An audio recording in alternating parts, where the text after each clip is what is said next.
You know how people argue about who's the greatest athlete of all time? Some say LeBron, some say Jordan.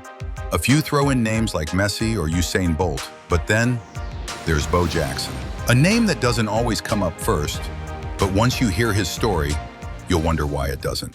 Bo wasn't just an athlete, he was a force of nature. The kind of guy who could run faster than anyone on the field, and also hit a baseball harder than anyone in the stadium. Most people spend their entire lives training to go pro in one sport. Bo Jackson, he went pro in two at the same time. And he wasn't just average in them, he was elite. A legitimate superstar in both the NFL and MLB. That's not even supposed to be humanly possible. In football, Bo played for the Los Angeles Raiders. And from the moment he touched the ball, it was electric. He once ran for 221 yards in a single game. One of the most iconic moments, that 91-yard touchdown run where he outran everyone and didn't even stop at the end zone. He sprinted straight into the tunnel, like literally disappeared into the tunnel. The defenders were chasing a ghost.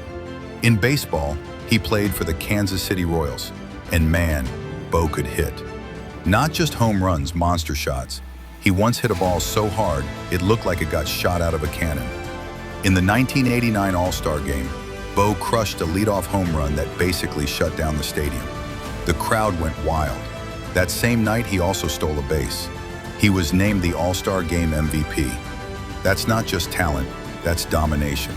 And here's the thing, Bo didn't even love baseball at first. Football was his first love, but he ended up playing baseball first, just to spite the Tampa Bay Buccaneers. See, they tried to get him to quit baseball and come to the NFL early. But they lied to him about a plane trip that got him ineligible for college baseball. So Bo said, "Nope, I'm not playing for you." And he turned down the NFL. Who does that? So instead he signed with the Royals. Then the Raiders took a chance and let him play football while still playing baseball. And he made both look easy. But the human body, it has limits. And Bo's body, even with all that power and speed, wasn't invincible. One day in 1991, while playing against the Bengals, Bo went down after a tackle. It didn't look like much at first, just a regular play, but something was wrong. He had dislocated his hip. And not just dislocated it, he damaged the blood supply to his hip joint, something called a vascular necrosis. That injury didn't just end his football career, it nearly ended his entire athletic career. And just like that, the legend of Bo Jackson became a giant what if. What if he stayed healthy? What if we got to see a full 10-year career in both sports? What kind of records would he have broken? Because here's the wildest part. He didn't even train that hard. People who knew him said he rarely lifted weights. He just showed up and dominated, naturally. Pure, raw talent. Like he was built different.